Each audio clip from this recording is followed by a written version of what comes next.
Yes, everybody, what's going on? My name's Stephen Howson. This is Stretford Paddock, and this is a transfer review.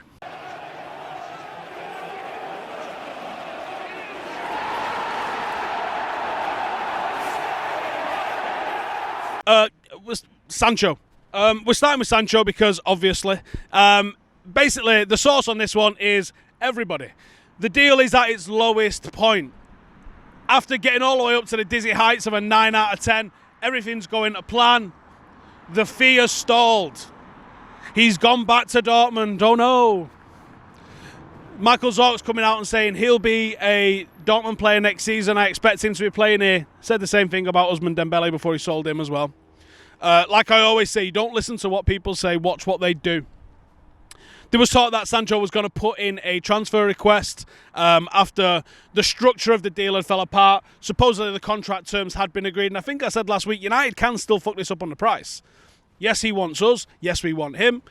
Easy to make, right? Not always, because you've still got to get the selling club's permission to make the deal at whatever price, and that depends on them giving you the set price. Now, technically, you're not allowed to talk to the player without permission. Practically, you get that thing done. Realistically, you just do. That's the reason why players have agents, and it's all but signed prior to the fee getting done. Look how fast transfers happen. Look how fast every transfer happens once the fee gets agreed. It's like that. So, of course, negotiations, technically illegal, technically it's tapping up, but of course they happen. So in the case of Jaden Sancho then, this was always the case. It was the case last year. Nothing has changed. Sancho wanted us last year. He wants us this year.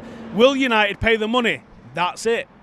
That is it. All we got to do is see if United will pay the money. Now, there's talks of a third-party negotiation. There's trying to bump up the price. There's talks of this. Talks of is he going to stick in a transfer request?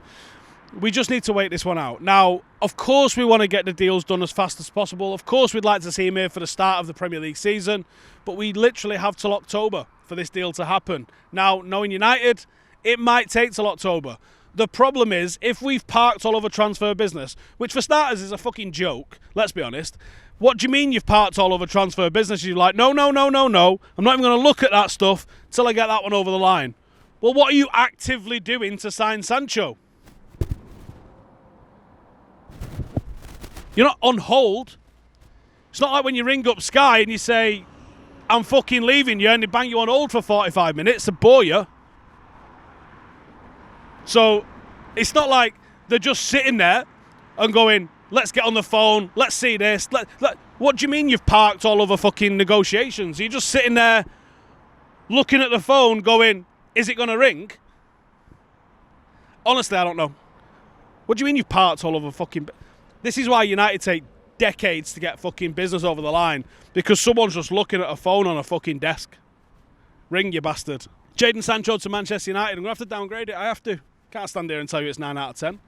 I think it's 7 out of 10, because I think if United do go, there's the money. He's on a plane. Rapido. Next up then is Usman Dembele. Now, I like Dembele, but not this one. I like the one from Lyon. The source on this one, technically it was us. With Romano earlier in the week on a Tier 1 podcast, and he's saying that Barcelona would be looking to sell him and United would be looking to sign someone of his profile. For me, alright, I know he did similar shit to what Sancho was doing when he was at Dortmund, but for the money involved, I'm not seeing it. I'd rather look at an alternative option. And he's made of glass. If you can't handle it in La Liga, how the fuck are you going to handle it in the Premier League? It's a no from me, but does that mean there's anything bullshit about this? I say no, there probably is something in this. I just don't feel it. I don't feel him as a player. I didn't understand the cost when he went to Barcelona in the first place. And as usual, do you get a player out of somewhere like Barcelona? I'm not 100% sure that you do. Not if they want to sell him. Not if they don't want to sell him. And if they do want to sell him, why do they want to sell him? So I'll have to say, do you know what? I'm not feeling it, but I reckon there's at least something in it. So I'm going to give it 2 out of 10. Here's another one. We spoke about Pau Torres last week on a transfer review. We got a bit of an update on that with Paul Hurst. Again on the Tier 1 podcast, absolutely firing it out, and that's why it is the Tier 1 podcast from Paul Hurst, talking about Pau Torres, and they're saying that United are probably going to be put off by the £55 million asking price for the centre-half. Okay. Well, I guess that's that then. 55 million, or in previous windows, 55 million is not a crazy price. We bought Fred. Why are you not paying 55 million for another centre half? All right, well, whatever. So this one sounds like they kiboshed it pretty quick. I'm not going to give it a 0 though, because obviously there is interest. It's just not on that price. So I'm going to say 1 out of 10. That was the ins. This is the outs. Straight in then with Jesse Lingardinho. Romano was saying that he thinks it's unlikely. Whole host of Italian clubs in. Obviously signs with Mino Raiola. And that usually means moves are on the cards. Do you know what?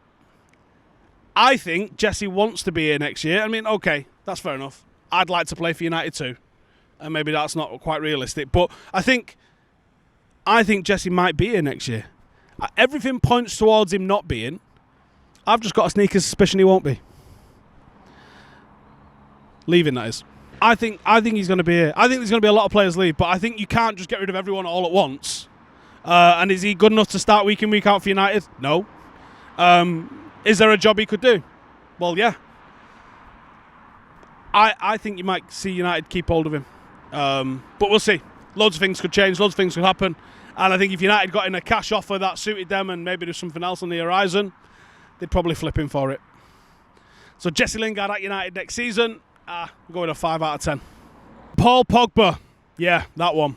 So, as expected, there's going to be pay me all the money in the world or sell me kind of saga going on this summer with Paul Pogba.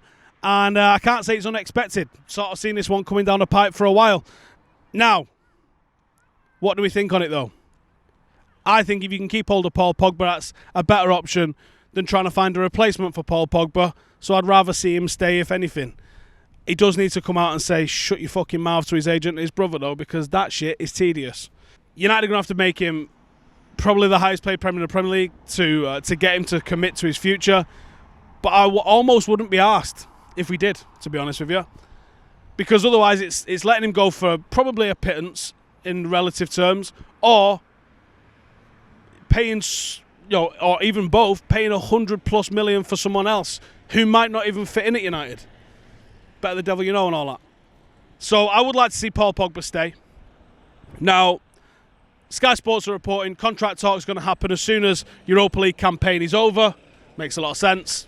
That would be the time to try and get that done with time running out on his contract. But what does worry me a little bit, and this has come out in Tutto Sport over in that there Italy. Now Pirlo's in the hot seat at Juventus, and what a mad situation that is, by the way. And what a mad situation it is if you're Sarri, you're like, fucking, won a trophy that year, got sacked, won a trophy this year, got fucking sacked. What fucking am I supposed to do? Anyway, they're saying that Pirlo wants Paul Pogba. They want to let Dybala go, and they're talking about a potential swap deal involving Dybala for Paul Pogba at United. And I don't like that at all. I don't like that for many reasons. I don't like that because Raiola's got a fantastic relationship at Juventus. I don't like that because it seems like so does Paul Pogba, actually. And with Pirlo being in the hot seat, someone who I reckon he probably respects the shit out of, I don't like that at all. None of this stacks up very well for United. That being said, United do hold the aces currently. And it's all going to come down to the contract negotiations. But you've also got to consider the Juventus interest might be a contract negotiation tactic. Wouldn't put it past Mino Raiola. Scare you into thinking he's going to Juventus when maybe there was no interest there in the first place. But we will see. This will play out over the next 2 months. Make no fucking mistake about it whatsoever. I'm going to be here next week talking to you about Paul Pogba. Fuck's sake. Right, that's it from me. Any that we've missed, let us know in the comments. Any that you agree with, disagree with, any of that shit, get us in the comments below. And I'll see you guys in the next one. Laters.